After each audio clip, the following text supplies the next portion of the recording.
All right, I think it's 2:30 and it's time to get started. Uh, Good morning and good afternoon, everyone. My name is Sanjay Mishra, and I am a CDNI co-chair, joined by my additional co-chairs, Chris Lemons and Kevin Ma. They are both remote, and so welcome everyone to the day one after lunch session. So uh, if it's in a Spanish lunch, people are probably still out at lunch. And but anyway, those that are here and remote, welcome everyone. And Chris is kindly sharing the agenda, so let's get started. Okay, note well, this is day one, so it's probably worth refreshing your memory that the IETF is driven by policies. So, and all the details on all those different policies, how to behave, how to interact, patent, etc. All of that is listed in each of these documents, the BCPs that you see down here, code of conduct, anti-harassment procedures, all of the good stuff is there. So as long as we all behave and be friendly, I think we're all good. Next slide, please. And this note very well continues on in terms of our code of conduct. So please pay attention to it. And that's all there is. Next slide, please.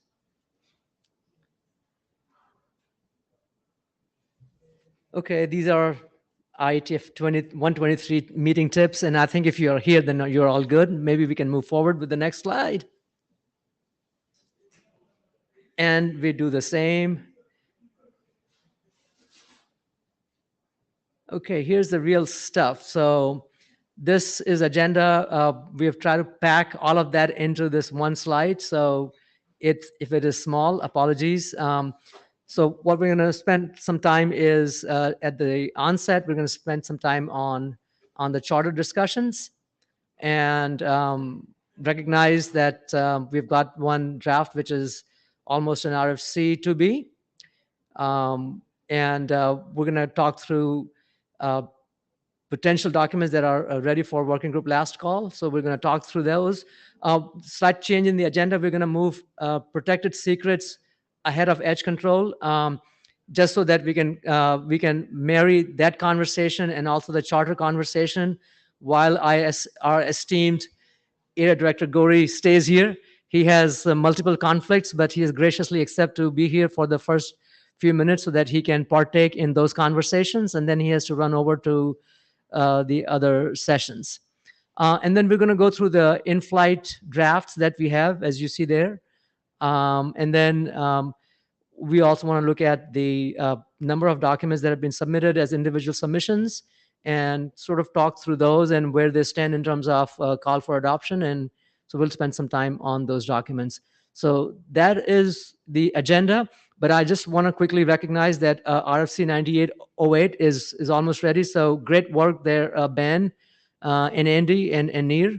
So good stuff there. And I think, Ben, you have already responded back with all the open questions. I think so. It's just a matter of editor now really publishing the document.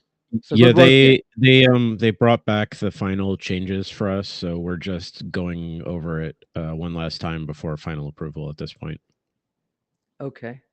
Good stuff. So hopefully before the IETF is over, this might even be published. All right. Okay, I think that is all with the slide. Any agenda bashing before we move on? Yes, unfortunately, we can't move forward until we have a note taker. No, yes, that's right. Please, can anyone, and the note taking is a very simple thing. We don't need to be exhaustive, just need to note down any important decisions that are made. And could we please have someone that will volunteer? And I promise I'll bring something from Madrid when I see you, if I see you. But I'll bring something anyway for the note taker. Can someone in the room or someone remotely volunteer?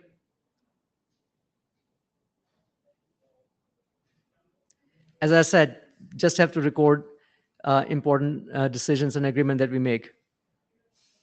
Decisions we take or something we agree on or disagree on. If no one else can do it, I'll take notes in the background.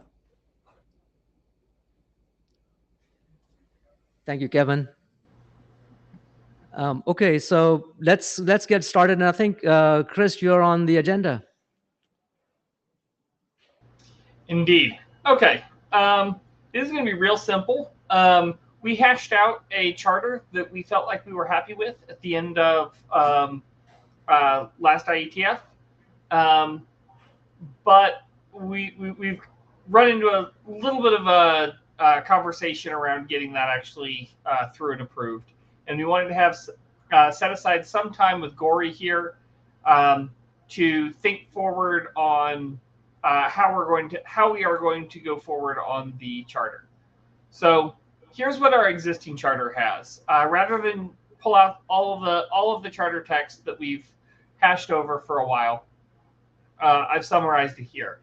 Our existing charter allows us to do says that we're going to work on some specifications, and the specifications it says we're going to write are the request routing interface, the metadata interface, the logging interface, the control interface, and URI signing.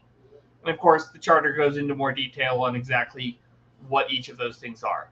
And then it said, the charter says that we are going to also write a couple of specific documents, a frameworks document and a requirements document. So, of those, these pieces are genuinely done. We've got a framework document, we've got the requirements document, we've got the URI signing document, it's done. The URI specification is complete. The control logging metadata and request routing interfaces are not complete. We still have work ahead of us on those. And so what we decided to do at the last IETF was that we wanted to simply add metadata expression language and processing stages as documents that we would write. And I wanted to give a little bit of time allocated for Gory to talk through the approach that he's taking and that the IESG is taking towards these charters, and what they'd like to see in order for us to be successful with some rechartering. Apologies to put you on the spot, Gory. So, Gory Fairhurst, speaking as AD. Hey, I don't mind being on the spot for this. This is my job. Okay, so I'm going to write some notes on how to recharter, so this is made easy for everybody. But the way I see it going is you talk in the working group about what's done and what needs to be done that isn't covered by the existing charter. And I think you've done that, and I think you come up with some stuff, so that's fine. I don't have any objections with the list, and so that's good. Right, then we need to come up with some charter text.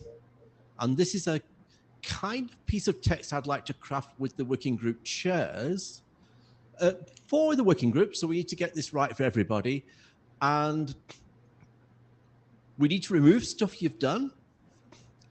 We need to change from a working group forming charter, which is very descriptive about the actual documents you do, to an active working group charter. So this requires some rewording to describe what the intention of the working group is rather than the documents. And then I think to create milestones for the new pieces of work you want to do. And this is good for the IESG because the IESG will then look at it and say, aha, mature working group, this is what they work on. That looks good to me. Milestones, oh, well, if Gory agrees to those, we don't think they're outrageous. That's good. Moving forward, there's one extra thing here. That means that somebody now looking at the charter will see what you're about rather than what you're producing. And it means if we need to add another milestone because there's a new document or we change the status of a document, it's just a milestone change. It doesn't have to go through the IESG. I could just approve that. So let's spend just a little bit more time getting that charter text smaller, separate out the milestones for the things you're doing, because we can change those at any time with agreement between the chairs, the AD, and the editors. And I think we'll be ready to post this then for IETF review, and then IESG review, and then hopefully just approved. So all this should run cleanly. I'm not saying it's a problem, just like to run that charter through, and pretty much think we're going good. Does that help? Does anybody have any questions? No, that's very helpful. And thank you for coming. I do think it's useful for the rest of the working group to hear what this process looks like. And we'll keep them looped in as we finalize that text. Yeah. Okay. So let's try and finalize the text, and then I'll also work with the IESG to make a short little notes to send out to the working group, tell them how that process works and what to expect in time. But Very helpful. Thank you. Don't stop working on these things you're working on now, because they are things you can work on. You can make productive work. With all expectation, they will become milestones and then adopted. So please just continue the good work. And with that, we will move to the next agenda item. And just a quick note as you move to the next agenda item, we're going to discuss, Ben, we're going to bring you up on your document, on your draft. So drafts, I should say, particularly the one dealing with the protected secrets and logging. We can defer until the second half of the conversation, but let's make sure that we bring that up as Gori is also here. All right, Ben. Sure. I don't have slides because there's not too much of an update on this document. Yeah. I think the main thing I need at this point is further review. So I know, Sanjay, we had discussed this previously. What I'd like to ask is if we can get a security review from someone else in IETF, because we have so many other working groups full of experts in this exact topic. I think we could probably find someone who can give perhaps an hour of their time to review this document. It's not a very large document. So I think that's what's necessary. I don't want to ask for last call until we've had some actual expert review of this document, in case we need to rework it in any significant way. One thing I would say is that if you could sort of quickly recap for Gori's benefit as to what this document is trying to achieve and use of HashiCorp Vault in the process. Sure. So we needed a general mechanism for sharing secret values between participants, between an upstream and a downstream. And to do that encapsulated in or referenced from other metadata objects. So protected secrets allows you to do both. You can either have a reference to an external store of secrets like HashiCorp Vault, where essentially your secret is a URL that goes off to some other service that provides the value to you, or you can embed that value in the document by encrypting it. And that's where the security review part comes in, because we have this small little scheme based off of another RFC for encapsulating encrypted messages that's used as part of this. But and while I'm confident that there's no real problems with it, I'm not a security expert, and that's why I would like someone else to give it the once over. So it sounds like what we're asking for is sector early review. And normally that occurs just after working group last call, if I remember correctly. Okay. So do we Yeah, I see Kevin popping up. We don't have to wait for working group's last call. I think we asked for early review on URI signing as well, and some others. Okay. So there's just hit the button. We can ask for one. I see Gory at the mic. Hi, Gory as AD at the mic. Okay, so well, good news is I've read this, so thank you. When I read it, I had a chat to people who might know about security, and I see two questions that you might want to think about. The first one is you have a normative reference to an external spec. Now, I know if you send this to an area review team, they are going to ask, how stable is this spec? What are the conditions for access? How do we prove the correctness of this spec, etc.? Because it's normative. So I now have a question to the working group. You consider what the best way to approach this is, but does this have to be normative? Could the IETF say, well, you could use an internal data store or you could use an external data store, and it would work like this in some broad way, and then have an appendix which says, well, if you're going to implement it using the HashiCorp way of doing it, because actually that's the way we do it in small tones, because that's how we know how to do it and that's how we have all the mechanisms. Here's the reference and that's that packaged. I wonder if that approach is worth considering just as a thing out there, because if you approached it that way, I would see a much lower level of comment to please refer to external document for how this works. So second, security part, yeah, you could get a security directorate review. I'd recommend you think about the first part before you do the security area review, because you don't want to feedback, oh, well, you should consider doing this. You should have thought about this before you send it to security directorate. And I mean, send it to security directorate, get early review on this because it is important to them and they might help you. Second part, yes. First one, is it possible to think about making this a informational ref? So it's interesting. We had a pretty extensive debate early on with this document over the inclusion of HashiCorp Vault references in the first place. I don't think there was any middle ground, like you're saying, that was discussed. It was kind of an either, like, should it even be there at all, was the matter under debate. And eventually it was settled that it could be there. But I definitely see what you're saying. I would not be opposed to that change, as long as as long as the document does include explicit reference and example to Vault, given that that's the way everyone's going to actually use this feature. How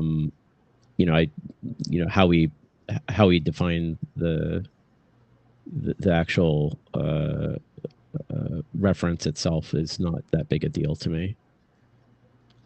Okay, that sounds promising to me.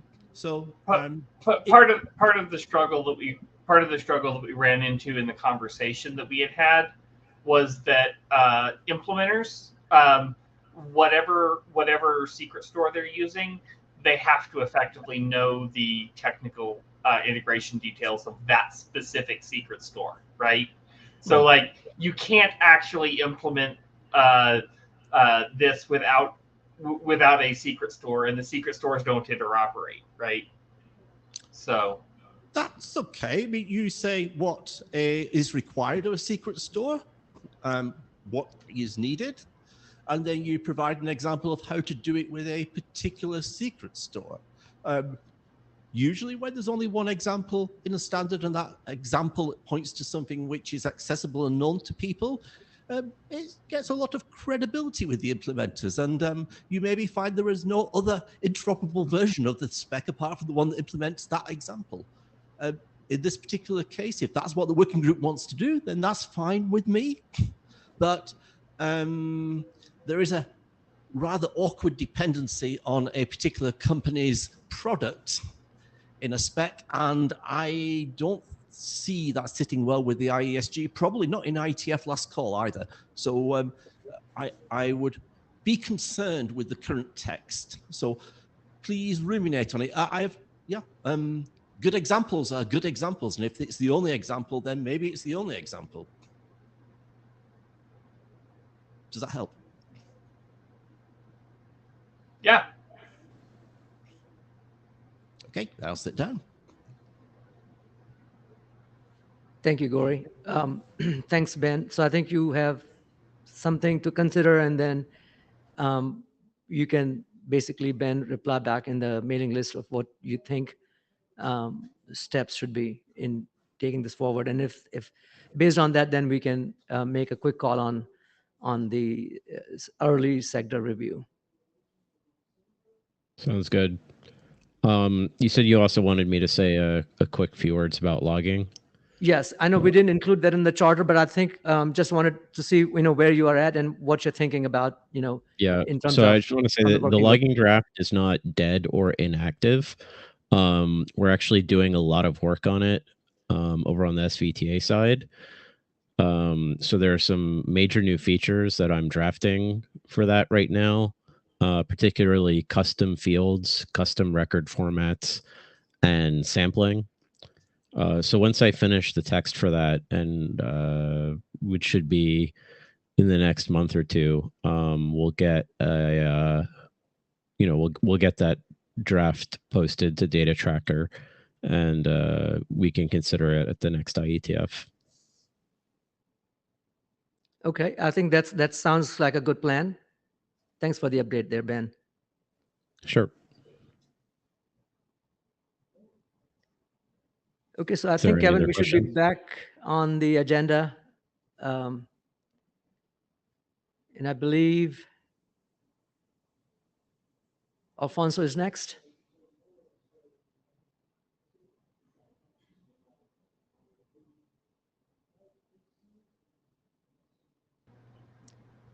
Do you want to unmute, Alfonso? Still not able to hear you. You're unmuted. The audio is just not coming through. Thank you, Gory.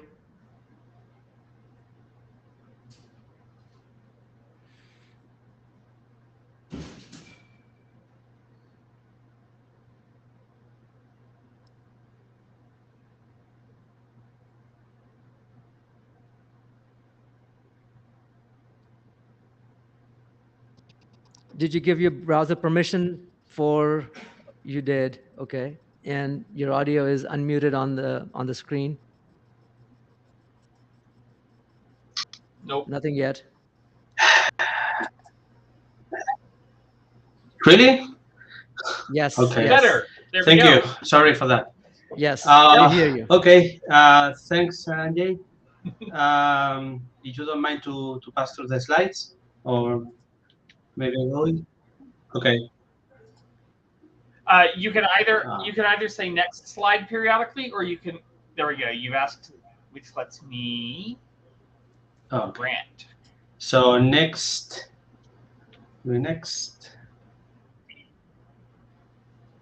Yeah. Sorry for that. Hang on. Yeah. I think that is right. Okay. Thank you. So yeah, I will go briefly through the draft we are talking about. It's a working group document, the CDNI edge control metadata, and it contains about 3 generic metadata that we drafted in order to permit upstream CDNs to configure certain aspects of how a downstream CDN behaves at edge level. Basically with the idea that these 3 different generic metadata objects that affects how the edge can behave with different user agents without the intervention of the upstream CDN origin or source. So we have these 3 objects. One is defined for configuring the behavior regarding cross-origin resource sharing, of course, at the edge. A second one regarding the compression body of the responses of the downstream CDN to the user agent, and a third one that permits an upstream to configure how the downstream CDN manages the connections with the user agents. So I'm going to pass through them very briefly.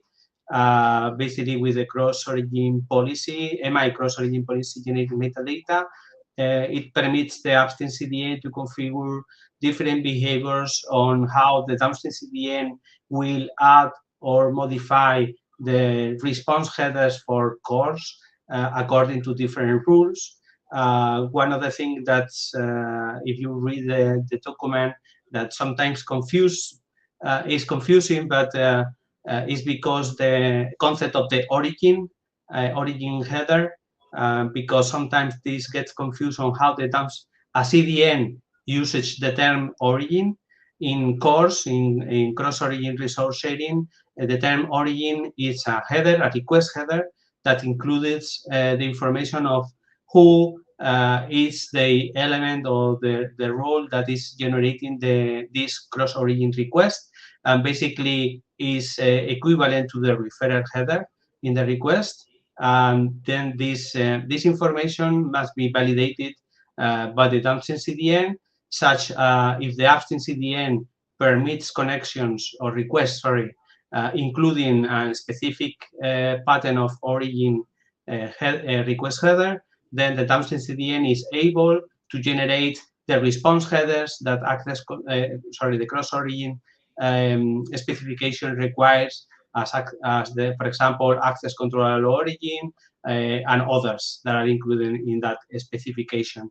Also, it permits at the end that generate synthetic responses if needed, also as a result of the validation of the origin request header. And here there are some examples where the upstream CDN can use this generic metadata for a simple course configuration, just validating the origin request header and condition the response in the downstream CDN for the access control allow origin response header, or a more advanced configuration whether it can be included more response headers for cross-origin specification as those that are required for the pre-flight operations, whether the user agent send HTTP options request, including some headers to be validated. So we have both modes to be able to be configured in this generic metadata object. Also, there is another definition for MI allow compress that permits to the downstream CDN to try as a best effort to compress the body of the responses to the user agents based on what the user agent is sending in the request for the header offset encoding. So this is just a property that is a Boolean, true or false. If false, the downstream CDN needs to send a request with the offset encoding to the upstream CDN. So the upstream can send the objects already compressed. But if it's the interest of the upstream CDN that only send the objects without compression and the downstream CDN to do the work of the compression, it will use this generic metadata set to true. And finally, with MI client connection control, it permits the upstream CDN to configure the way the downstream CDN controls the configuration or maintains the connection with the user agent. It permits to define the keep alive time. So in that way, as the upstream CDN is delegating traffic to the downstream CDN for the purposes typically of the video operations for specific applications, is of the interest of the upstream CDN that can define different values, and the downstream CDN is able to maintain different configurations depending on the service that is being delegated by the upstream. So this is the content of this working group document. It was drafted initially on March 23. We have been through different versions with the comments in the mailing list till version 4, that it was in March of this year. We haven't received further comments in the mailing list.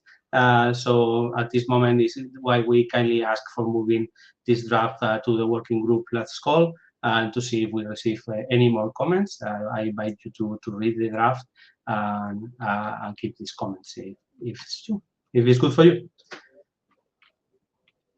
So I'm open for questions if needed.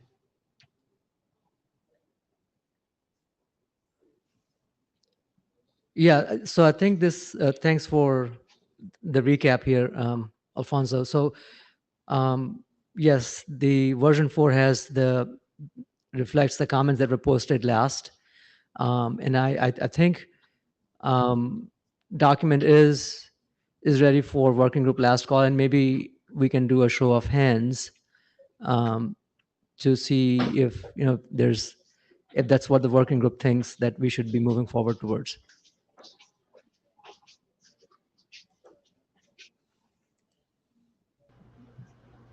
Are you typing it or am I, Sanjay? I can type it. All right.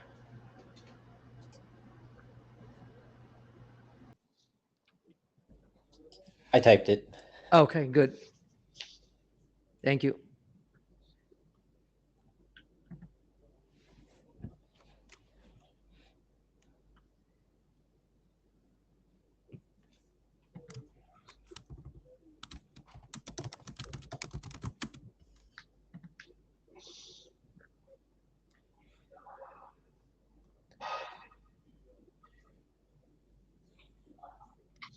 Looks like 7 for yes, 0 for no. I'll put that in the notes. Yep. So I think it sounds like there's support in the room in moving forward, and we'll take this in the mailing list as well. But it sounds like Alfonso, we want to call this in the mailing list and then move on that. We're just going to have to discuss about who can be a document shepherd, but that's a different conversation. But I think in keeping the 2-hour time limit we have here, I think I don't want to spend too much time on that part. But let's move forward. I think and there take is it into a the mailing hand list. raised, Thank you. Guillaume.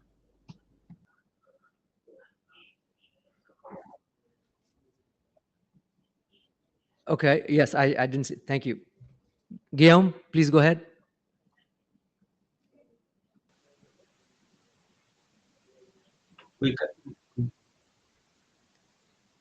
We cannot hear you if you're speaking, Guillaume.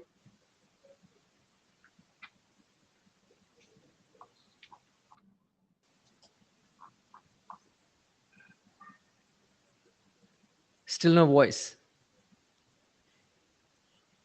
Would you like to type it on the chat?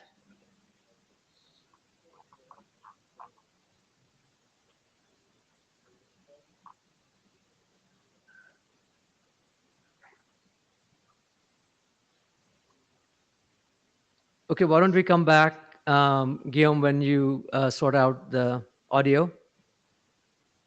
Maybe we just move on to the next topic on the agenda.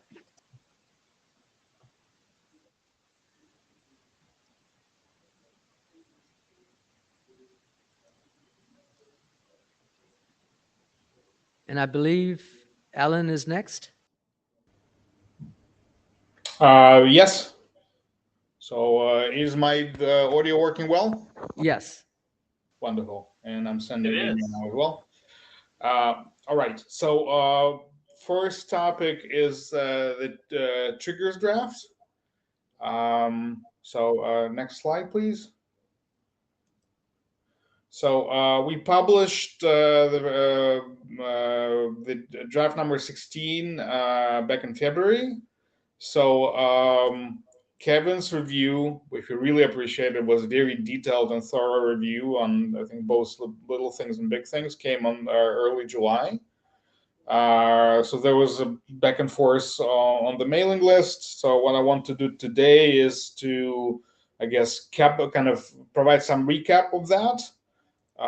The main points, like the slide is actually extensive, so given the time limit, I'll skip maybe over some minor details. Everything in the mailing list, so if you want to follow the discussion thread. But I want to recap kind of main points, feedback and responses. And then in the end, I want to cover kind of some of the additional work we plan for the next draft. And that will be that. So let's go to the next slide.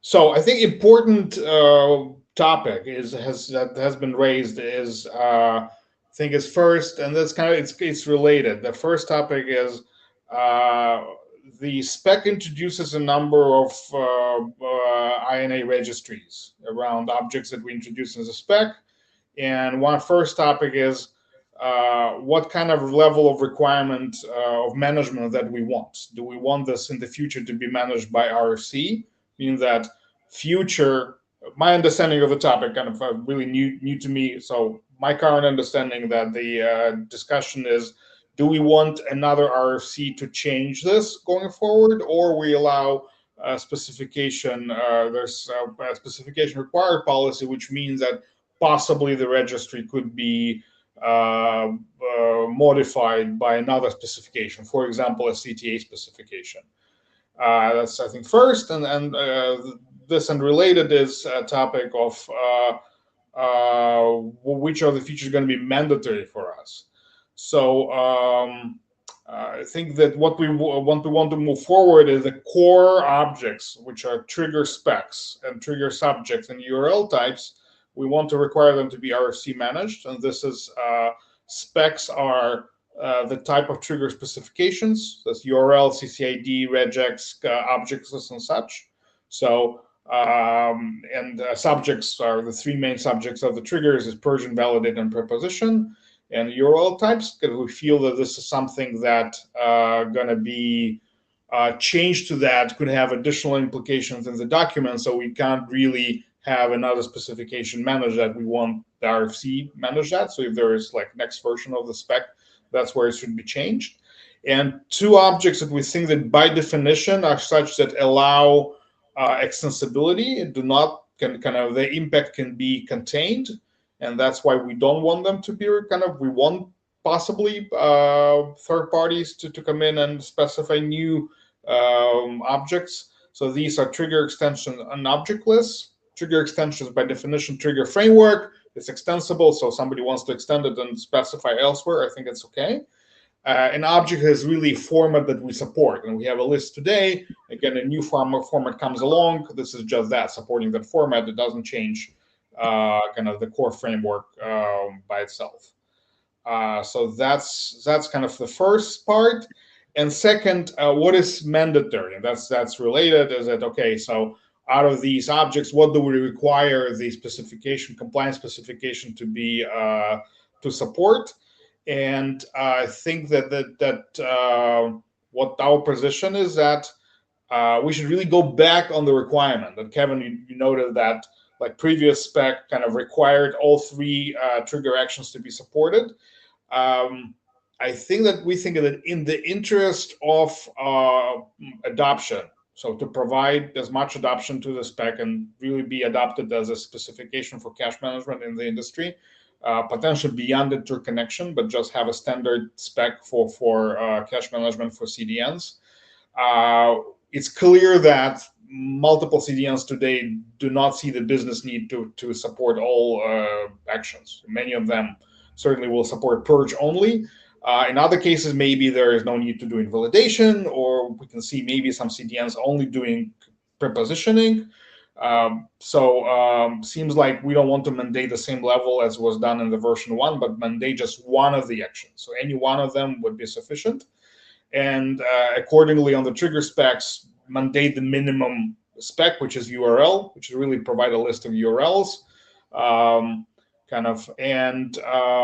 so that the people that want to implement the minimum core bare minimum, they can do that, and they can adopt and potentially grow with the spec.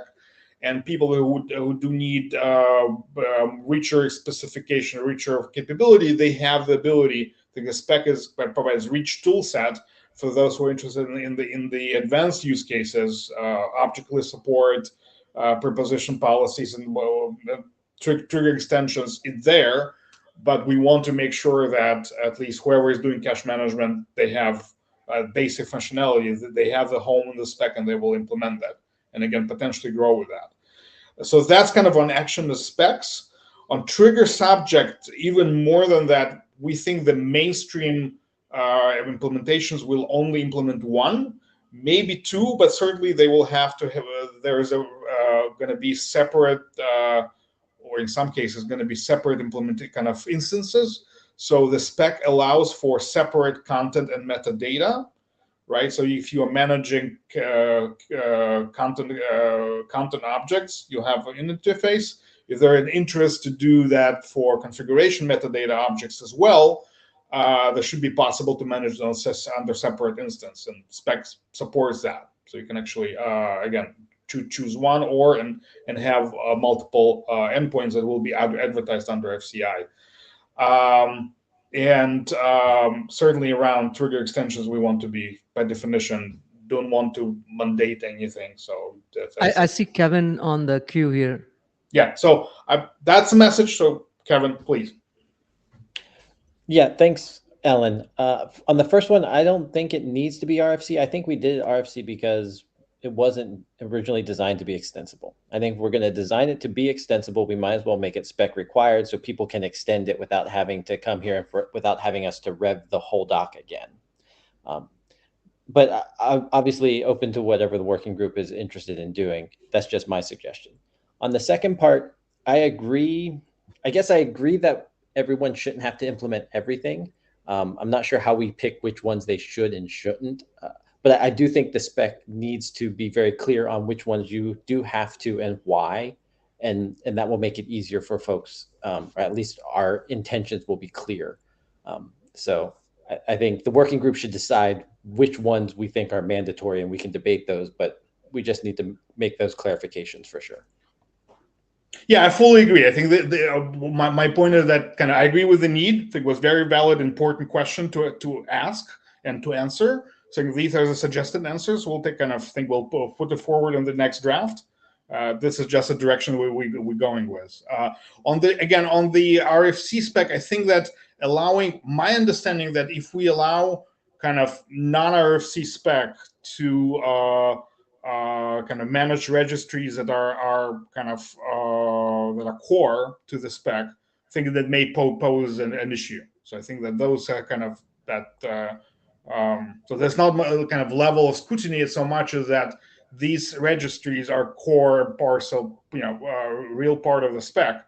So allowing them to be managed freely may lead to kind of disjointment. So I think rather these sort of some core objects, I think in our mind should be managed within the kind of under RFC umbrella and revving the spec, and others not. So we want to make this distinction. But again, if you have a clear rationale, that's great. Just remember that we also get to assign the IANA reviewer. The spec requires it be reviewed by someone, typically that we have designated. And so they are in charge of enforcing that it's cohesive and you provide directions in there for them. So It's not that everyone has free reign. It's just they don't have to write an RFC necessarily. It's good to know. I'm not familiar with the mechanics. So yeah, that's helpful. Okay. Let's go to the next slide.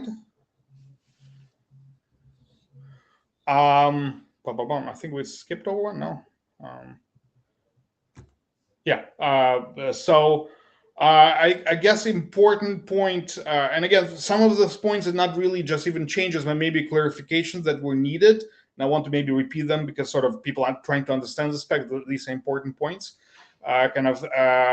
One is that I think we're putting forward a requirement that, and that's new and rather important, that objects that are being ingested, and primarily content, but also metadata, should align with existing metadata. We should kind of, and this is enforced, like if you don't have a my host index in place, you shouldn't allow prepositioning content that falls under that, right? If you don't have a my host match or similar object that matches the URLs, similarly, you should not allow basically orphaned objects that don't have metadata associated with them.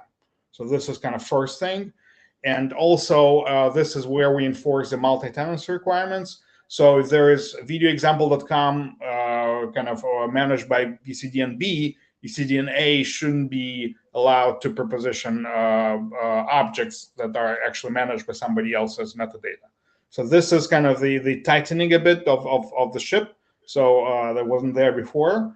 And kind of primarily around content. But similarly, I would say with metadata, kind of metadata that gets ingested should be aligned with whatever exists there. So it should not be in conflict. It should not be kind of out of context. Important point about URI, kind of, again, this is, I think, the first spec that we have that actually describes URI schema. So because I think previously in configuration, we mainly dealt with metadata objects, and kind of URI interface was not really, the interface, URI schema wasn't there. So I guess good question to ask is that, are we prescribing the URI schema? So the examples, extensive examples in the spec, are they prescribed in any way? So the answer is no. So basically the way URI works in this interface is that there's bootstrapping that's out of scope of this spec, but we're assuming there's a way that DCDN and UCDN discover the root level URI, and from that point on, there's a mechanism to discover everything down. So to create new triggers, you discover them as they created, you get it back. And if you want to discover what URIs are there, what collections are there, it goes top down, and it follows the REST URI discoverability principle. UCDN can discover the URIs dynamically. They can change from tenant to tenant. Kind of, there is no requirement actually to follow anything that described in the spec. It's just good practices, nothing more beyond that. Next slide. Kind of clarification, deletions, I think they're pretty minor. We can skip. I think it's self-explanatory. Again, everything on the mailing list. Let's go to the next one.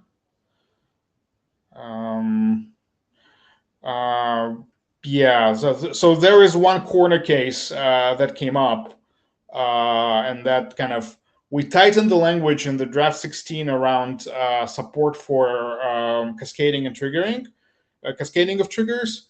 So we specifically kind of disallowing diamond configuration, which was in the spec before, so that kind of one DCDN cannot have multiple origins of metadata for the same domain, right? Kind of, which was envisioned before, that you could have basically multiple paths from UCDN to DCDN. We disallow that. So this came up, I think, was kind of, there was no objections to that. But then we're saying something that kind of maybe looked peculiar, is that, well, if DCDN receives a trigger, it itself originated, we allow this to happen. So how that's possible? So I think, again, there's one corner case scenario, but I think it's not impossible, is that where you have, let's say, a public CDN acting as originator of triggers, and actually it can end up being on the end of the same chain. So let's say it delegates down to a chain of operator CDNs, and one of them, for example, decides to use this originator CDN as overflow. So that could be a case where sort of somebody who originated, it's not a loop kind of between those who get delegated. The loop is between somebody who started and then may receive it on the back. And we're saying, well, maybe that's get their discretion, that maybe that they need to process that, because somebody who starts the trigger does not necessarily manage metadata by itself, identical metadata. It may actually, as it does delegation, may have different kind of metadata. So there is a case that it's possible that it needs to respond to that, and we're leaving that to that CDN discretion whether to do that or not.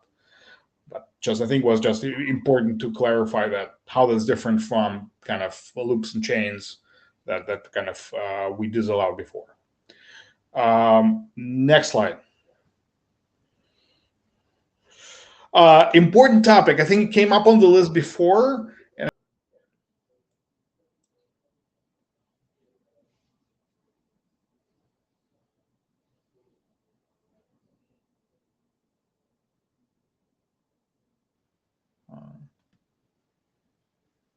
I lost connection for a second. Do you hear me well? Yep, you're back. Okay, good. PID discussion. It was on the mailing list. I'm not sure this year or last, but when we first discovered that, I said, well, we know what kind of the AS PID is really obsolete. They're from 8007 spec. We don't think it's really relevant. What should we do about it? So Kevin suggested that maybe make it opaque, so that would allow a later overloading. I think that's a rationale. So kind of later when we have a better spec, we can kind of say, oh, like it's really that. We propose not to do that because we think, and there's a good reason to think, that actually has to be an object rather than single attribute. So, for example, there's good, great identifier of CDNs in the future may have, let's say, a registry and identifier or things like that. So we'd rather make this right now optional as a string. So whoever wants to use it in the current form, it's possible. But really what we need is, I think, a better identifier for CDNs that will work. And this is PID here. My read was introduced for the purposes of the chaining detection, which I think is not real major concern right now. I think that's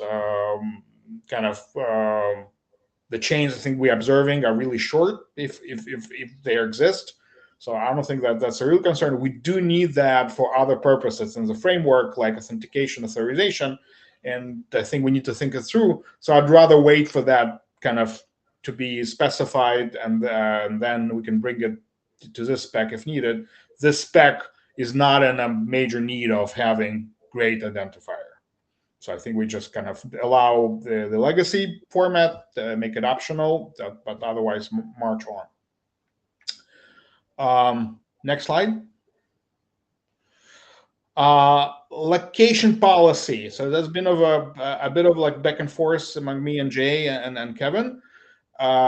First of all, the example was of the why would you need location policy, which is really geo awareness of triggers, was not great. I think the language is outdated and not really legible. So we'll replace that with something that will talk about differentiation of content by geography. Clearly there, different renditions, I think that's, the need is there.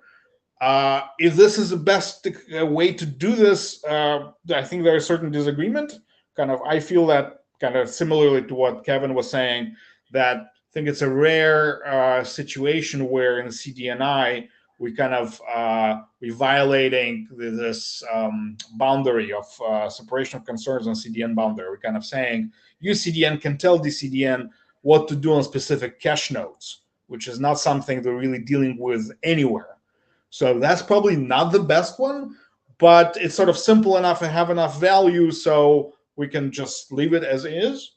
It's an extension, so if it's people don't want to use it, they won't. And we probably need to come up with something better that will tie into footprint and so on in the future. But again, this is an extension, and I really love the framework. Provides for ability to add functionality without changing the core spec. So if we need a better functionality, a better way to tie triggers to geographies or other things, we could do it in the future. So we'll just be clarifying the language, that the question that Kevin raised. So we'll address that, and this extension will go through, but in the next draft. So almost. I wanted to kill it. Jay disagreed, so we kept it. So let's go to the next slide. Good point on urgency. This execution policy, we have 3 attributes that we adding to the trigger. This urgency, priority, and dependency. Urgency can be actually implemented using the core spec, because we actually added, after execution policy, we added an ability to modify a pending trigger. So we can actually allow UCDN to ask for trigger to be enabled. Like, I want it to be active right now, and DCDN may respond yes or no. Did we lose him again? Yeah. Yep, you're back. You're back. My Wi-Fi has time limit, I guess. I don't know. So we have this mechanism of in the core spec. UCDN can ask for this. Hey, DCDN, I want this trigger to be active now. DCDN said, no, I can't, and reject it or not. So we don't need that in the extension. So we'll be removing that. That's a good catch. We will provide better more formal explanation of the processing. I think there's a case for deadlocks, and that came up with it in review before. So we try to address it in the text, but agree with Kevin that we need more formal, something like decision tree, and then we'll provide more clarity there. Third bullet on the slide is about a kind of a failure of the trigger, because triggers can be long potentially, can have multiple objects, and can fail partially. So do we want to enable sort of partial failure? Can we allow trigger to be processed in part? We think that any trigger should not be allowed to do that, because sort of if purge triggers fail in the middle, it's not clear what happened, what not. So we will allow that potential in the future in preposition. So preposition, it should be possible to say, hey, this is a list of URLs or object lists, process what you can, tell me what worked, what didn't, but would be sort of specific to preposition. So that's sort of how we're trying to tackle this. Next slide. You may just want to move forward a little quicker. I'm watching the time. Yeah. Yes. Trigger. So the trigger, we'll be reworking the trigger collection object, which is root level object. I think Kevin had a very good proposal, as actually we'll be having top level object that has only collections. And then if you want to query individual collection, which could be all, we will provide that. I think it's cleaner and more elegant solution design, and we will do that. Next slide.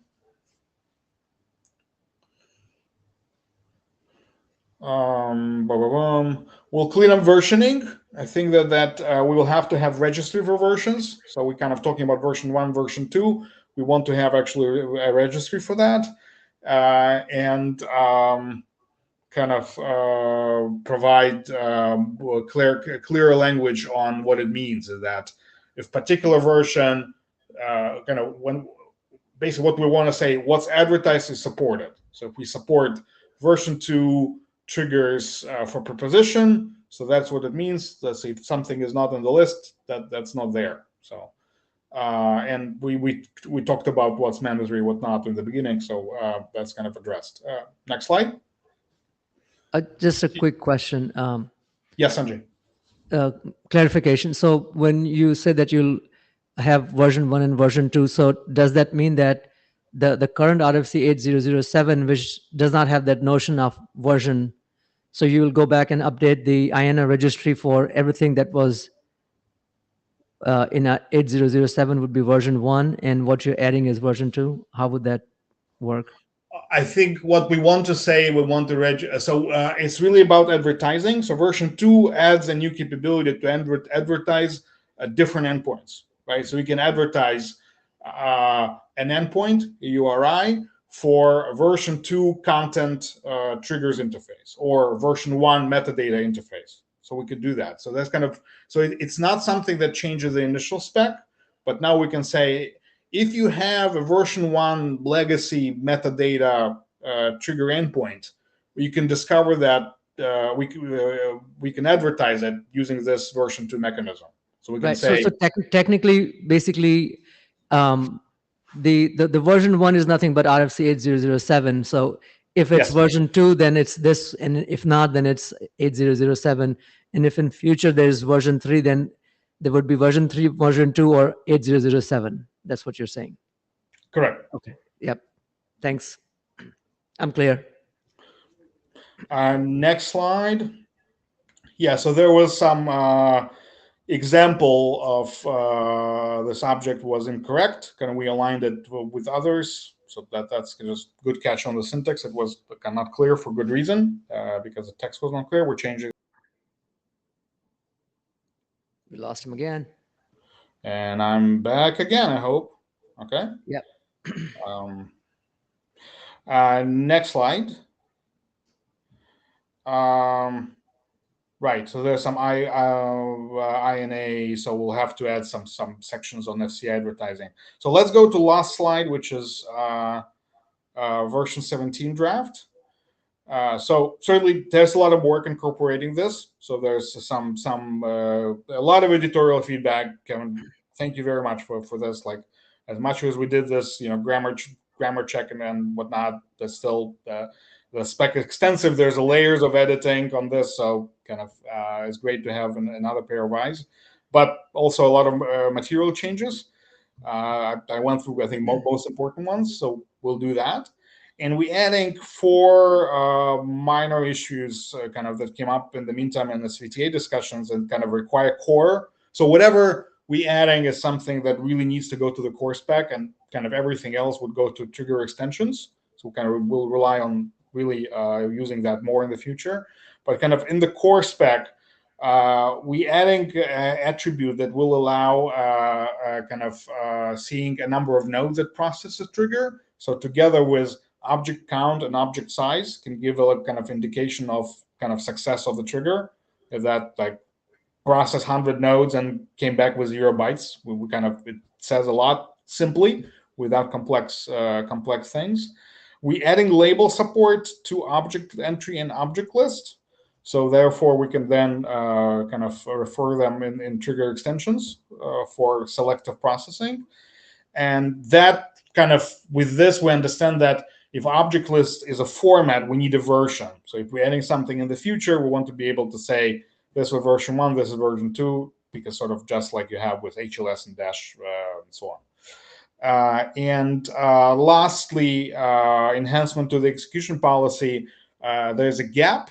Like until now, we dealt with priority of how the CDN picks things for execution. But one thing starts executing, there's no control of priority. And that's kind of a request came up that we should allow this. So there's long-running triggers.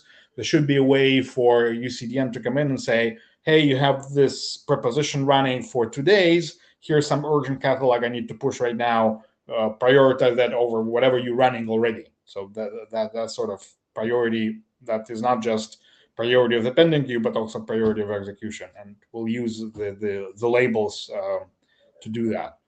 So kind of, we think that this is kind of in terms of scoped new features, and that's probably the end of it.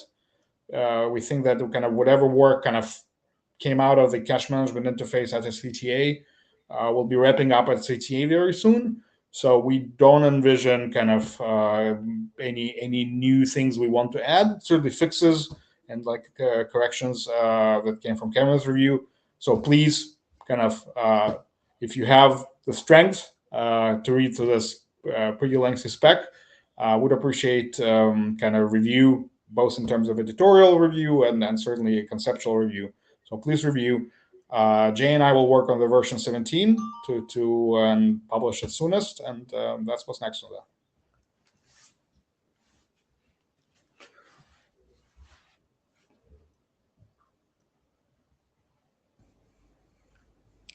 Alan, great job on the spec. It is long, but please, everyone, if you can take some time to go out and review it, it's worth it to all of us to have some additional eyes. So thank you.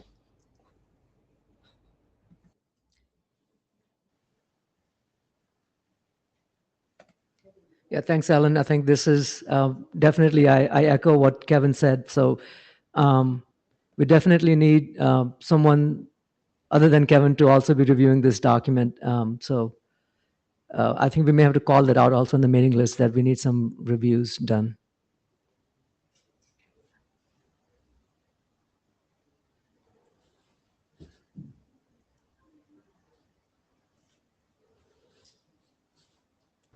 I believe Alan is still up. Yep. I am. Yep. So topic of footprints. So understanding that triggers took a bit more time than planned, so I'll try to be brief here. I updated the draft, which is really, I think, first real major update of the draft since it was introduced as individual draft back 2 years ago. So it has work to do, quite a lot. And I think that we're focused on, so first of all, and again, I appreciate Kevin actually providing review of the previous draft back in the spring and the current today. Just sort of where we are with that, right? I think it's important to kind of talk about this. I think what kind of lane footprints is a bit of a draft that's kind of looking for a home right? We trying to still understand what the problem statement is and what is that we're trying to achieve within CDNI framework. So when we say footprints, what it is really, right? So what I did in the second draft is really try to focus on the problem statement cleanup. There's a lot of CRUD text that was like talking about, just copy paste some SVTA stuff that didn't belong there, gone, right? But focusing on the problem statement and use cases and abstract things at this point, like the rest was just really untouched. And there's a lot of stuff that shouldn't be there. So section 1 and section 2 are new. So that's kind of rewritten, cleanup, introduction, and use cases. Another, I think, a point on methodology that I think at this point we kind of talked about this being part of the broader effort to bring in kind of REST-based FCI interface to IETF, because on FCI we have the kind of the model, we have Alto implementation, but the SVTA work around a RESTful FCI is not in the IETF. And this kind of footprint is kind of a bit, because of that, was a bit ahead of time, because it kind of wasn't an extension of something that was in SVTA but was not in the IETF. So kind of what we initially said that, okay, then let's still focus on metadata only and data model, but not talk about interface. We'll have to see if this really remains the best approach. I think as I work through the spec, maybe we do need to actually talk about interface, because sort of it has very specific kind of interface in mind. So to what extent it would make sense to really remove all interface aspects and caching and whatnot, only talk about metadata, I think we'll have to see once we get there. So, but for now, I think the goal is to do just that, kind of data model and footprint. Kevin? You saw I posted a bunch of a new review yesterday. Sorry for the late review, but yeah, I think we still have a little bit of focusing down we can do on exactly what we want, what we're trying to achieve. But I think I understand now. So so that's good, and that's a big step. And then we can figure out the interface stuff. I think we can fit it in now that it's clear what we're trying to achieve. But yeah, and I think updates. And it became clearer to me, right? I think I have to say that initially I think I was the lacking bit of the history and context. I was trying to match it. I think what we're trying to say is this, right? I think, and I'll try to. I think probably the only thing I want to say about the draft, beyond that, there's all the work that we need to do. Kind of, there is a need for consistent use of footprint across that is consistent, because if we don't have it, if you reference the same footprint from multiple places in FCI, potentially additional interfaces, there is a problem, right? It's kind of if I'm using this in configuration and logging, right? Is it the same interface? We need some kind of canonical naming for that, right? Alto was actually the way to do this. Alto was said, okay, you can have capabilities that point to something external that's canonical, and I can, two different places could talk about the same footprint. What we're trying to say, yes, a great idea. We want this to be non-Alto. We want to be native. We want to be able to advertise footprints within CDNI framework without relying on something else. So we want to build that. And that probably means for us that we need to build a new type of base object that is not capability, that is not configuration, probably is footprint. And this is kind of name footprint and namespace. That's going to be these, right?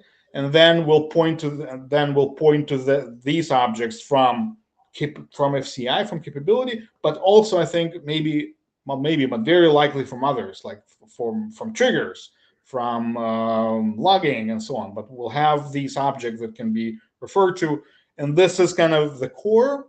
I think this is the main ambition of the draft. And there are other things that sort of that are not related, like for melt support and others. They can be separate, but I think they come to this towards the same purpose. We want to build CDNI that has practical, usable footprint framework.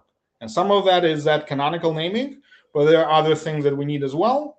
So I think we want to address that. So that's what we're trying to do. But I think, as you said, there's work to do, right? And kind of, and agreed. If I was able to kind of at least explain what we're trying to do, I think that yeah. I think it's useful. I think it will be good. but we still have some more revisions to do. Thank you, though. Okay, thank you. So if no more questions, I think I'm done with this. Thank you. Yeah, so yeah, okay, thanks. Thanks. Chris, you might be next.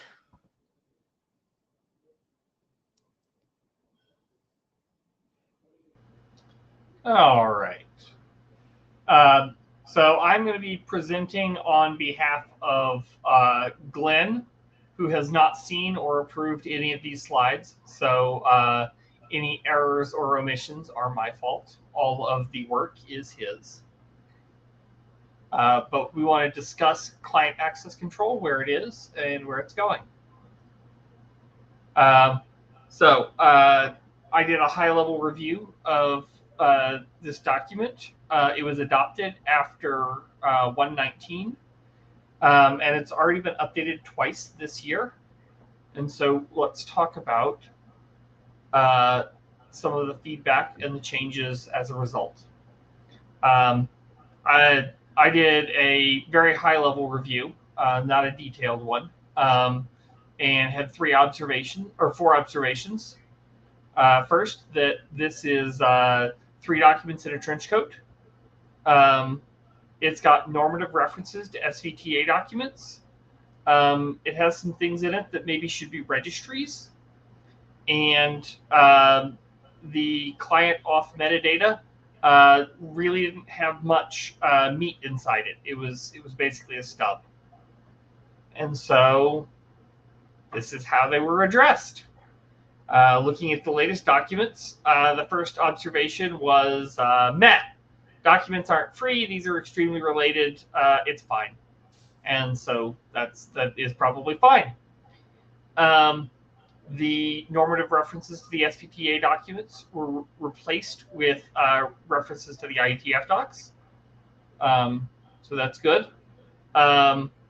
There's possibly some conversation that we can have around the things that should be registries, and that the MI client auth metadata as a stub is no longer true because it now has an entire common access token parameter that fleshes it out and makes it clear what it's for.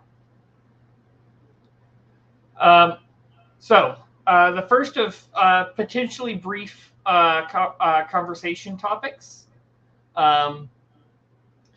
The document has an array of enumerated values. Must be one of a TLS version. And so the question I kind of have is there a registry we can use for this in order to be future-proof? Because obviously we don't want to rev this RFC every time the TLS group produces a new version of TLS.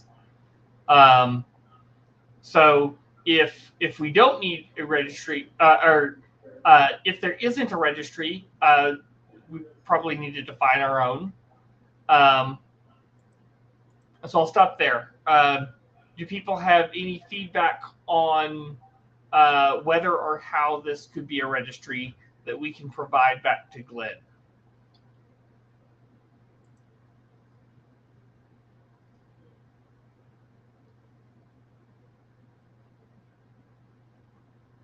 Okay.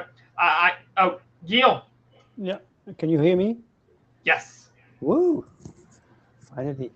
What do you mean we can have our own registry? So the CDNI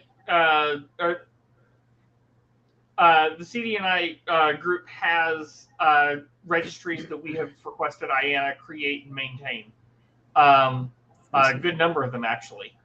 And so we could create a registry that is, CDNI TLS values.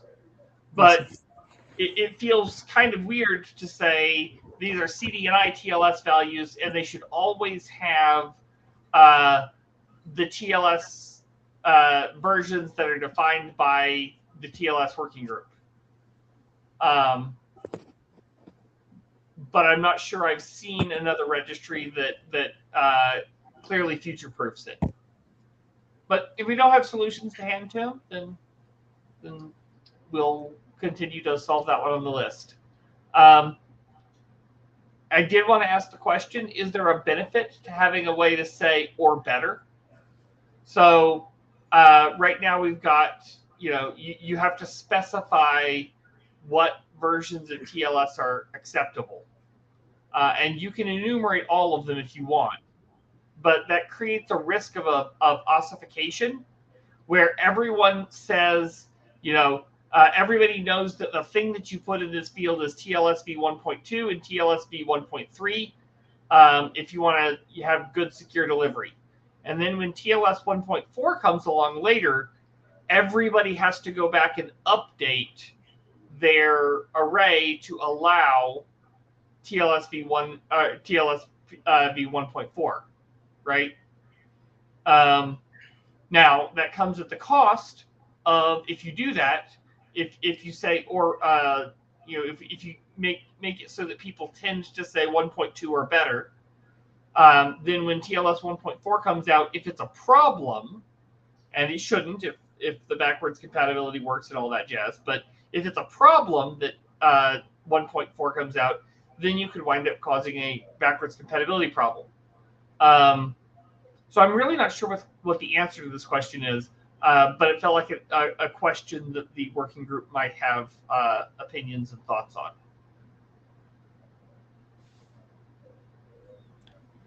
Is it enough to say, to make a reference to the BCP, which will be obsoleted and updated, that specifies the best practice for security? No, because unfortunately, what we're doing here is we're not telling you that you need to use the best practice for security. What we're doing is we're allowing you to say things like, yeah, I know what best practices are, but I really do actually need you to deliver this over SSL v3. Right. Okay. And so, yeah, because of operational concerns, people may need to actually suggest and require things that are a bad idea. Understood. The internet is full of bad ideas. All right, we have no additional wisdom, then I will just keep moving forward. Similar question here that we can either discuss or take to the list. We've got an array that tries to use the names that are defined in the appropriate registry, and I'm hand waving the reference there. The RFC needs to change. It needs to refer to the actual IANA registry instead. But it's not clear that the description field is actually intended to be used this way. And so I was wondering if it might be better to just use the 2-byte assignment, which is definitely designed to be a unique identifier for these cipher suite names. Or if we had to define it ourselves and maintain that, which would be a little bit of a bummer. All right. Then this document continues to be a work in progress. Reviews and text suggestions are extremely valuable. And we will move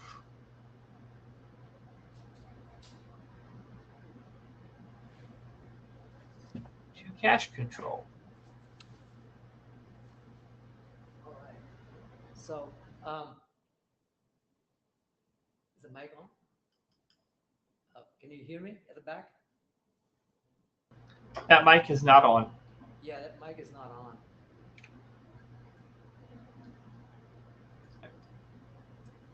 Just take it from the desk. Okay, it's on now. So I'll give a quick update. So between Chris and I, we're covering for Glenn. He's out this week. And we have about 4 drafts. Chris has done 1 and I have 3, and I think Chris has 1 more. So we have 5. So I'm going to be quick here. We're running a little bit over time. Next slide, please. So cache control metadata, what is the draft about? So it's basically adding new cache control objects, complementing the basics that were defined under RFC 8006. So nothing really out of the ordinary here. How is the usage for this, where it is? So basically the reason for defining these additional new cache control objects is to be able to have more fine grain or more granular control over the downstream CDN for the upstream. So it's essentially just giving more tools to the UCDN, to the UCDN to manage the downstream CDN. And for the purposes of what's the really applicability of it is that it provides ability to the upstream CDN to be able to override and adjust the cache control headers. So that's what this work is about. Next slide. And here's the example usage of what Glenn's draft has defined. So these are, I've enumerated these here, and I will not go through all of those in details, but as you see here that what the draft adds is ability to have what is defined as positive cache control, and which allows the UCDN to specify both internal and external caching policies for the DCDN. And don't ask me about the naming convention, but that's what it is. And then the negative cache control is allowing UCDN to specify caching policies that are based on error response code. So he's tied the word negative with, with meaning when there are errors. So have the caching policies to be able to tie back to error codes. And then the ability to cache bypass, also policy defining the stale content. And then lastly, dynamically constructed cache keys, and which is where the crux of this document lies. So the document in itself is ready potentially for a working group last call, but we're gonna sort of in a holding pattern here because this last attribute, this uses, has references to and dependencies to the two drafts to individual drafts, which actually require updates to the charter. So we cannot move forward until we have the charter approved. And once the charter is approved, then I think this document can really bump up and we can put this in the mailing list for working group last call. Next slide, please. So this is the status of the draft, and the last version I think was simply just there was no update in the July version. I believe it was just to keep the document active.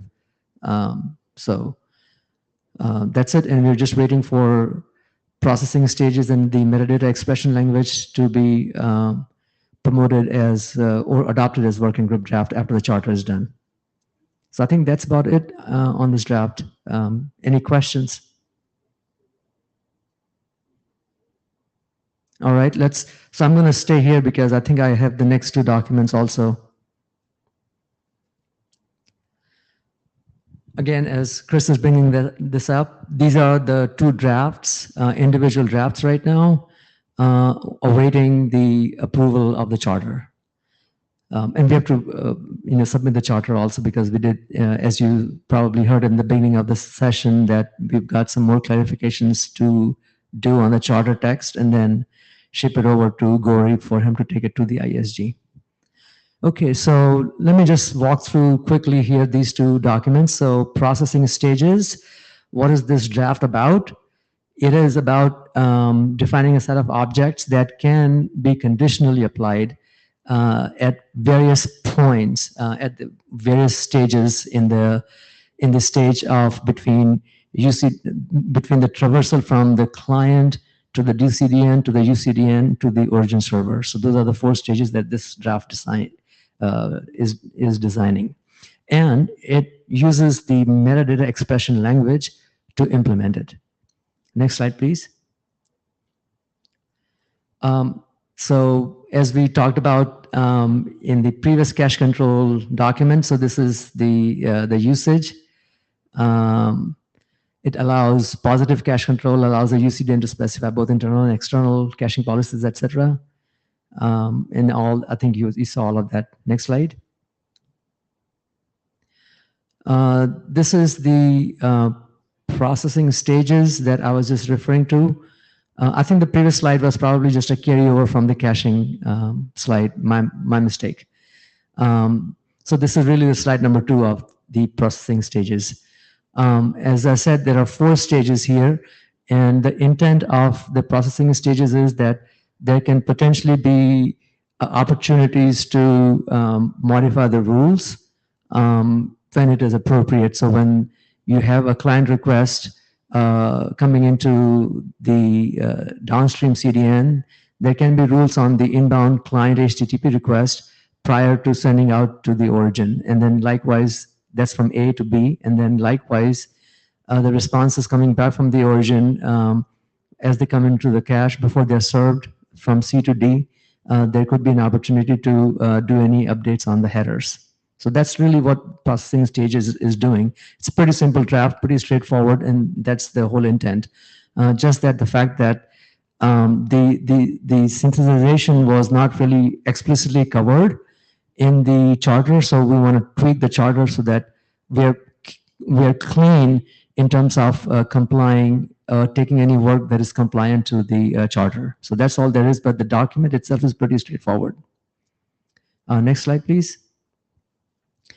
Okay, so this is the metadata expression language. Is a neat little way to allow communications, and basically any conditional responses. This metadata expression language can be used to carry out those actions, such as add, delete, or modify HTTP response headers. So that's what this is doing. And initially, the work has been defined in RFC 8006, where they defined conditional parameters, but they were restricted to just the HTTP request hostname or the path. But there's what this draft, the processing stages, as you saw, was that you can actually have more dynamic control on updating the headers, and how you express the modification is being done through the this expression language. Next slide. I think I kind of really already covered this as to what the spec is for and what it does. This is an example of metadata expression language. You can match using doing the match with the match expressions or with value expressions.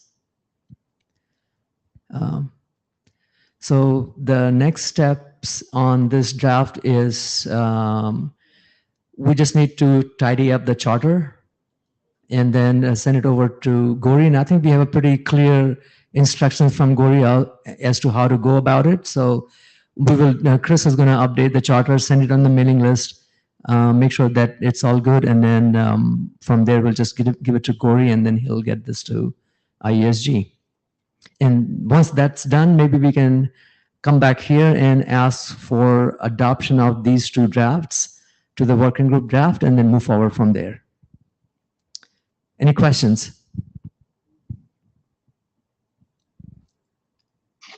All right. Alfonso. Yes, thank you, Sanjay. Just a comment. I think it would be of the interest of the working group to know that in Telefonica we have been supporting this draft, and in fact we have already about 75% of the expression language deployed in production, and also almost the 100% of the processing stages draft.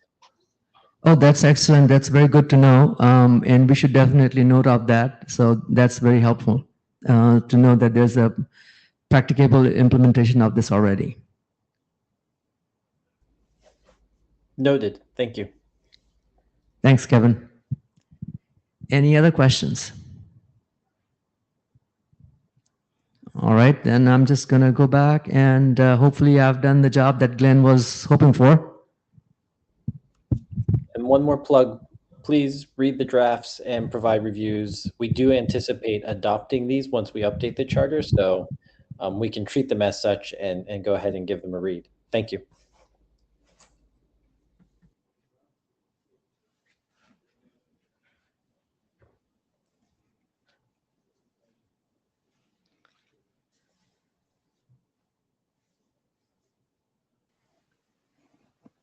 It's my turn now. Can you hear me? Indeed. Yes. We can. Okay. So then next. Okay, CDNI delivery metadata. So we have already we are in the second iteration. We've already published the second iteration of that work. So the motivation of it, you can go to the next slide, Chris. Yeah. So I just realized the first bullet is not very good, but okay. Well, the ultimate motivation of this is to be able to influence the quality of experience. In presenting several options, DCDN options, that will influence the content delivery and therefore the quality of experience. How? Then we have two different set of ways. The first one is to influence the data path, and I will give you more details about it. And the second one is to better describe the type of content that again may influence the delivery and therefore the user experience. Next slide. Yeah, so what about provisioning configuration? So I'm going to describe very briefly the objects that we have defined in this internet draft. Next one.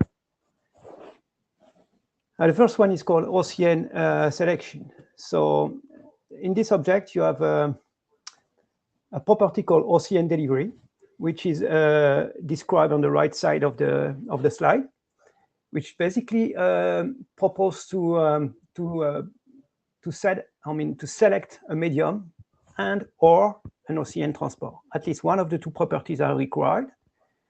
The medium is, satellite, cellular, broadband.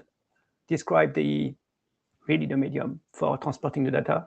The transport side is about mostly and mainly multicast versus unicast. It can be more precise than multicast. It can be MABR, or like it can be more precise than unicast and can be HAS, but it's not required. So that's why we have the 4 different values.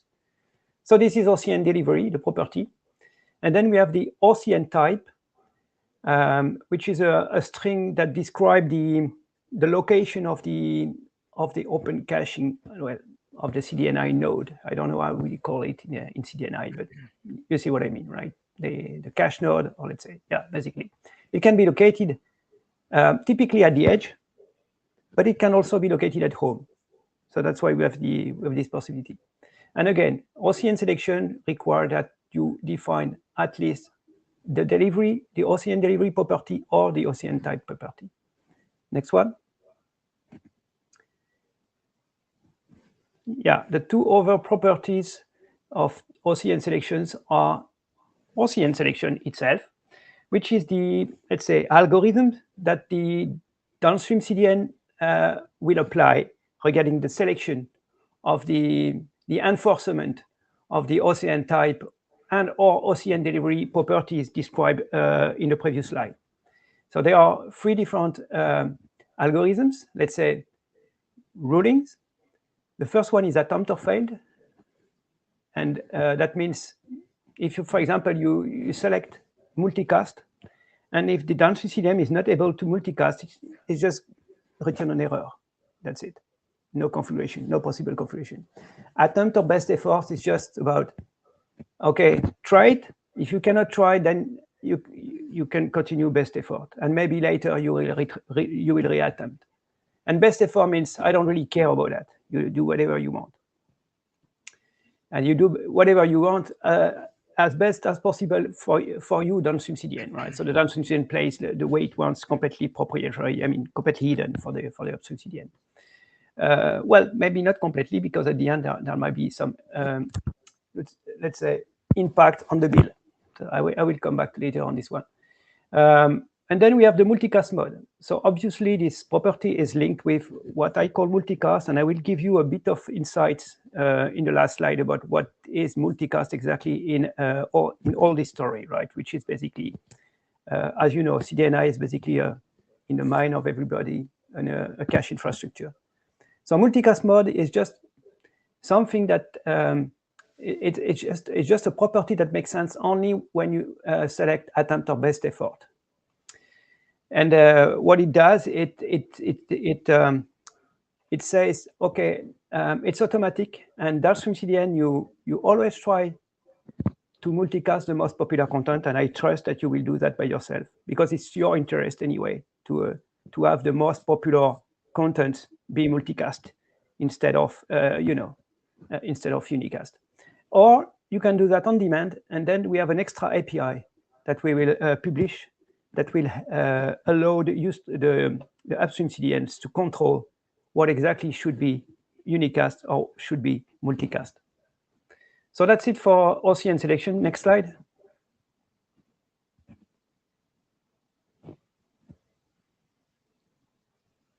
Oh, sorry. Yes, request routing. So request routing is we've got a problem. So we've detected several problems when we tested CDNI open caching on a couple of years ago, and we found that sometimes the downstream CDN, I mean the player, so the end user player in the end user terminal does not support a particular request routing mode. Like, for example, it doesn't support HTTP redirect. But without any possibility, it's a problem, because if the upstream CDN has no way to enforce somehow the request routing in the downstream CDN, then we might end up with this problem. So, and I'm talking about the iterative ways of doing request routing, right? So I make the assumption that you know what I'm talking about.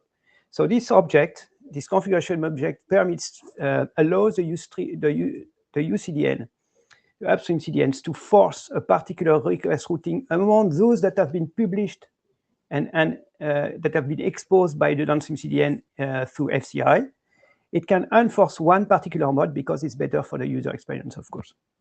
Next one. Yeah, traffic types. So that's a way for the upstream CDNs to be more specific about the type of content it's going to, stream downstream through the downstream CDN, and that in somehow, and it may help for the downstream CDN to be aware of what exactly is going to be, transmitted, especially for, file delivery or, object download. And there is a property, traffic type, and the second property, hints, is it's more or less a free form of delivering hits to the downstream CDN to again specify a bit more than, for example, object download. So what kind of object?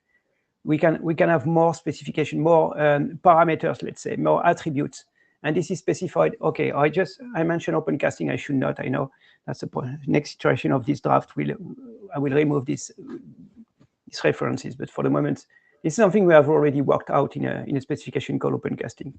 I will give you a few words with the last slide. So next one, that was traffic type, giving more information about the kind of traffic that we want to downstream. Yeah, the next one is media service description. So again, this is an object that beyond the traffic type, it gives you even again more information that might be used that might influence the delivery. So a manifest URL, that's one typical information for the type of content, type of HTTP adaptive streaming content. You can give a name for a service. So a service being a streaming session, a live streaming session, for example, and you can give some maximum bitrate, which is the upstream CDN through that property requests the downstream CDNs to control the ingest bitrate. So it has to be harmonized and coherent with what you can get, what the upstream CDN can get from the capacity insight. I don't remember whether you've already have an ID internet draft related to capacity insight. My assumption is yes, and this is related to that. So it has some value, of course, for multicast, and you will understand pretty soon why. But it has some value also for the unicast. It allows you to control the ingest bitrate somehow, maximum ingest bitrate. Okay, next one. In line with what I just presented, you have a number of footprint and capability FCI objects that expose these possibilities. Go to the next.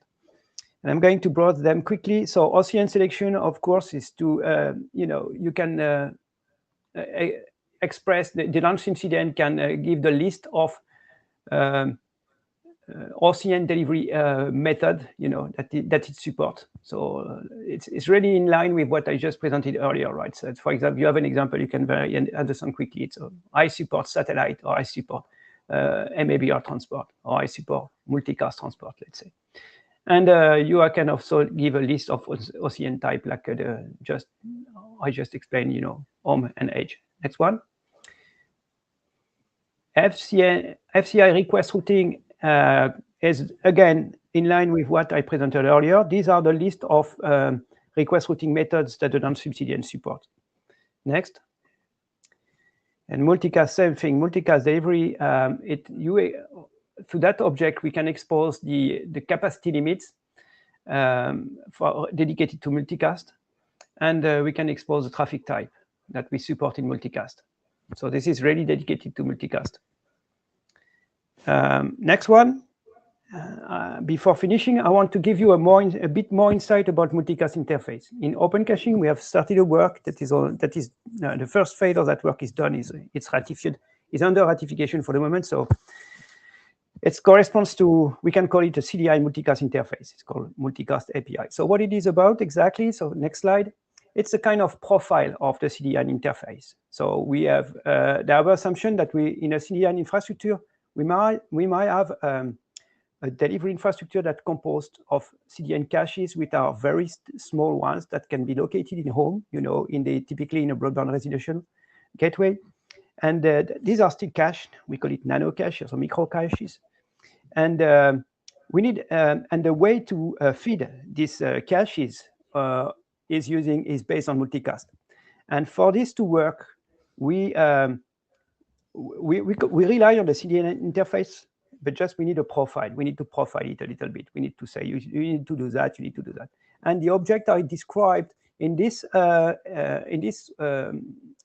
internet draft are essential for this open caching API, open casting API. I call it open casting in open caching to work, right? So they are essential. So pretty soon you're going to see a new draft about this multicast interface, which will be related to that work.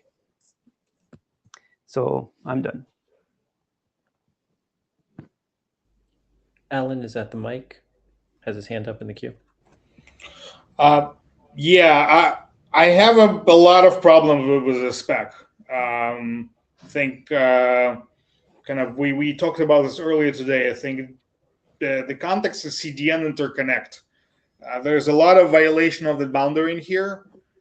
You're talking about cache node selection. You're talking about delivery, which I think a lot of the payloads are not clear what they mean. When you say VOD, what the meaning of that?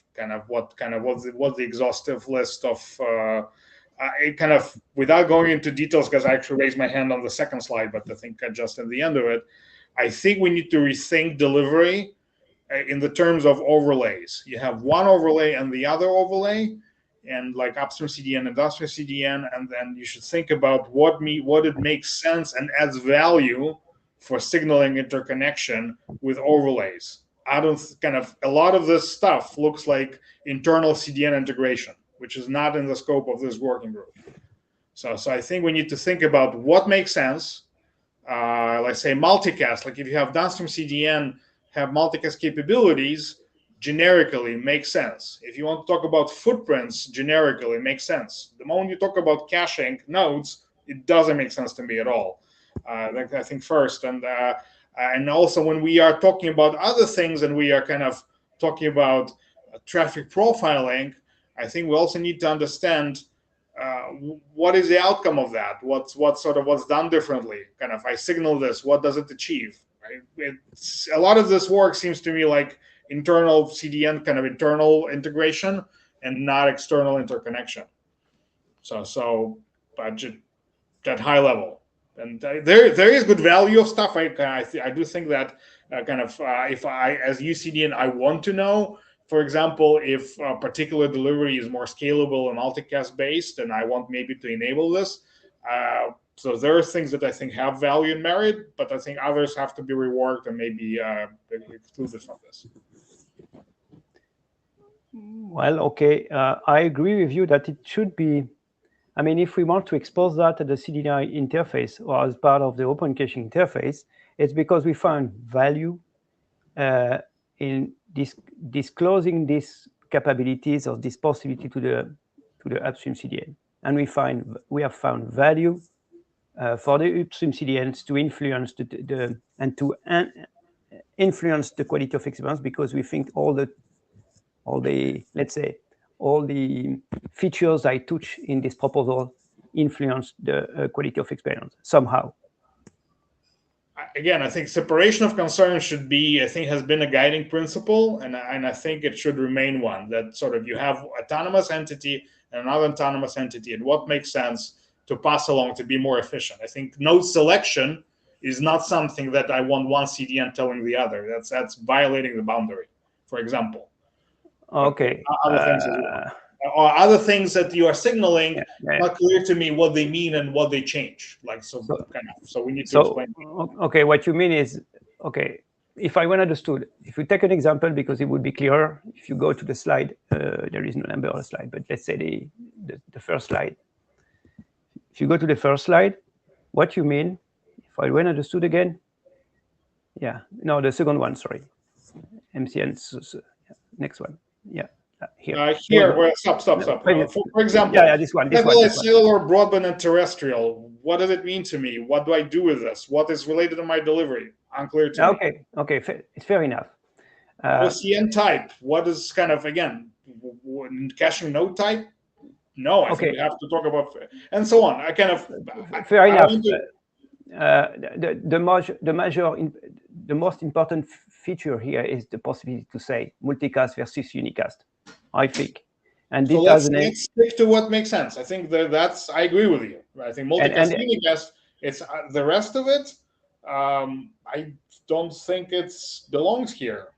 Honestly. Maybe if maybe that's something we can discuss. I mean, This has been set up quite some while ago without clear use cases, and the use case was very clear, has been since then very well defined regarding multicast. Now I agree that cellular versus broadband might not be justified, it might not be necessary. I don't know. That's something we can discuss. But at least what it is, the key features is OCN transport. Regarding the type, it's not so much the use case. What I'm arguing for, architectural method, right? Is that separation of concerns. That should be autonomy. UCDN should not have insight and violate autonomy of DCDN in terms of where does it deploy, what does it do internally. You should only control delivery to the users and interconnection. I understood, but you see, if there is a justification in terms of business model for the downstream CDN to expose a capability, because they are behind this different business model, so then it should expose it. It should have the means to expose it. If there is on the other way around, if the upstream CDN has a willingness to select one option instead of the other, because regarding the business model, regarding the experience, it makes sense. And if the downstream CDN gives him the possibility, then use it. So there is a separation of concerns, a clear separation of concerns regarding multicast versus unicast. I don't care about your delivery infrastructure, but I want this to be multicast because I know that there is an effect and in terms of quality of experience. That's why I want to go multicast. I don't care about multicast. I want to go unicast because this is too expensive or blah, blah, blah, or another reason. So I want to go unicast. So still, there is a separation of concerns regarding this. I mean, I agree with you that cellular versus broadband, we can discuss it, but that was roughly a bit the same idea. If you have the two possibilities, okay, which is rare, but can occur in some circumstances. You can be connected through cellular and broadband in the same time, and maybe, and that's why that's also possibly. But okay, I understood your concern. Thanks. Well, and all of that conversation saves me a whole lot of speaking. The only thing I want to add is that with my chair hat on, our charter does not allow us to define purely internal things about the CDN. So we do need to be attentive and make sure that we are defining the way CDNs interconnect, and not how they conduct themselves internally. And there's some play there. I think there's a way to write this that's on the interconnect side of the line, but it's something to be cautious and thoughtful about. Sanjay? I would just say that, Alan, you had some good comments, and it's good that you spoke here. But I would really urge you to go to the mailing list and post your comments. And I think those would be very helpful for the author in this case, to be able to look at those and plan a response and changes to the draft. Sounds good.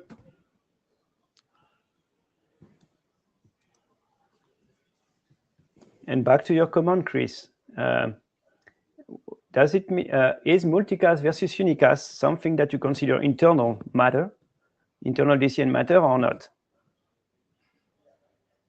I'm gonna have to be honest. I'm gonna have to make a much closer reading of the spec to give an intelligent answer there. Okay. Yes, I think the outcome here is that I'm not sure we're ready to make any call on adoption on this draft, but I definitely urge folks to review and provide comments, and I would at least look for you, Alan, to put your comments as well, because I think they're pertinent, and I think that will help Guillaume decide how to move forward if he wishes to move forward. I'll do that. Mm-hmm. Thanks. Thanks.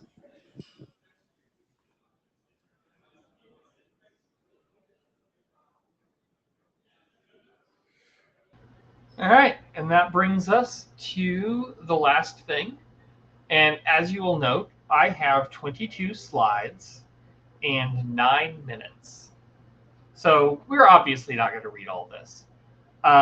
But I do want to at least go through source access control, remind people what it's doing, why it's doing it, and roughly how it works, so that it's fresh in our minds when we ask ourselves the question: is this work that our working group should pick up? Again, as before, all of the work belongs to Glenn, and all of the errors belong to me. So the scope of the source access control document is that it defines how DCDNs access origins. It provides an extended object as an alternative to the source metadata from RFC 8006, and it's got a couple of other objects that it extends as well. Well, I say extends. It provides an extended object, which is an alternative to the existing one. And it has mechanisms for multi-source access control, load balancing, failover, authentication, and so on. The way it works is we add 2 fields to source data metadata extended. We add a couple fields there. Source detention is for putting bad origins in the naughty corner. Load balance defines how load is balanced, and both of those have their own objects. We've also got the source extended has host header and SNI headers. It's got a series of MEL enablers that tells you that changes the interpretation of the other fields. It's something we should probably discuss as to make sure that things work properly when MEL is not enabled. Webroot in order to prepend to the path of the requested upstream. parameters around whether to follow redirects. We have connection failure controls, failover controls, endpoint detention. Endpoint detention is going to be separate from source detention, and it's going to be important to keep those separate as you read through and contemplate the document.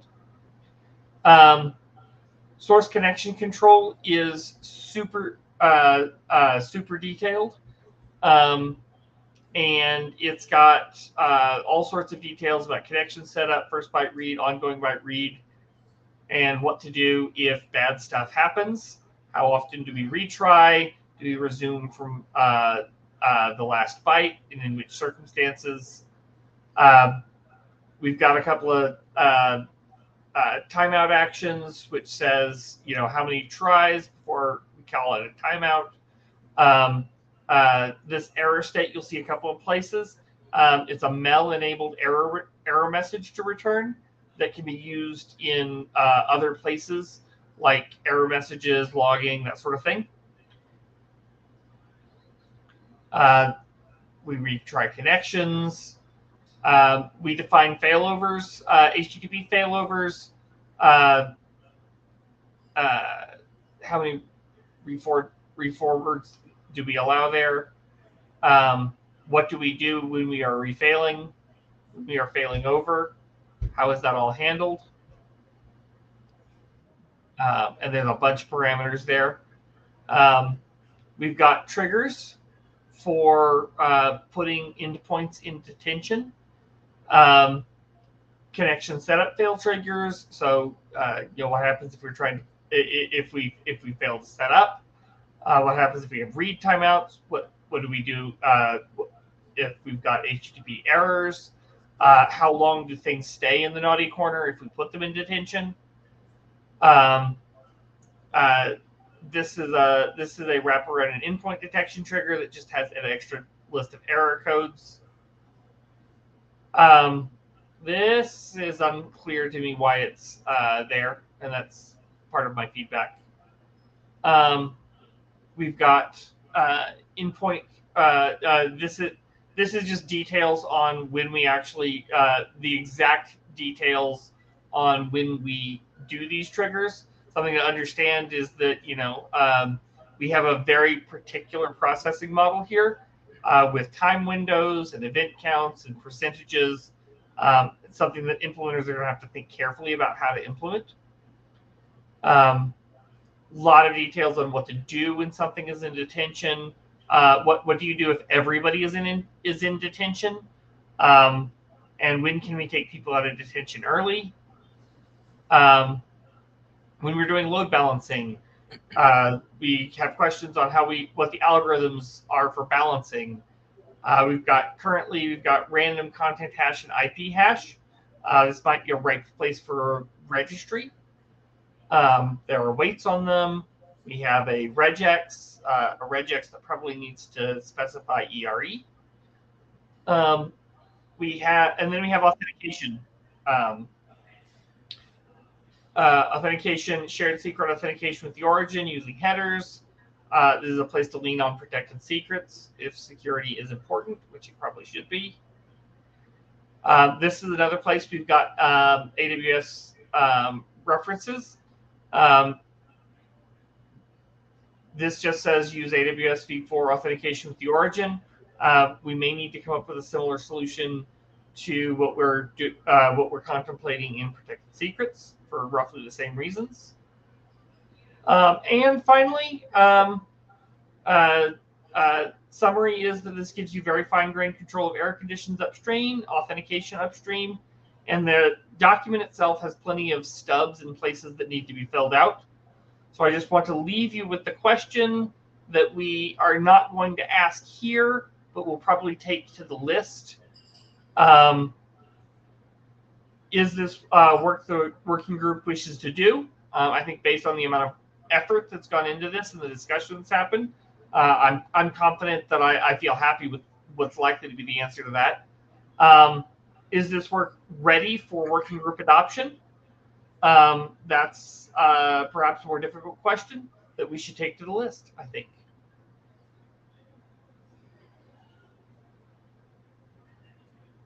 Is that it, Chris? And that is it. Okay. Keep Thank talking. you. I'll stand between you and lunch. Go ahead. Oh, I said, if I keep talking, I'll stand between you and cookies. Yes, you do. No, but this is good. I think it worked out. We're right on time. So with this, I want to thanks everyone for participating and staying on course for the last 2 hours. I know some of it's very early in the day for you, or some of you have started your day very, very early in the day, and the day is not over for you. So I do appreciate it. Thanks, everybody, and we'll talk on the mailing list. Thank you much. Thanks all. Thank you. Thanks.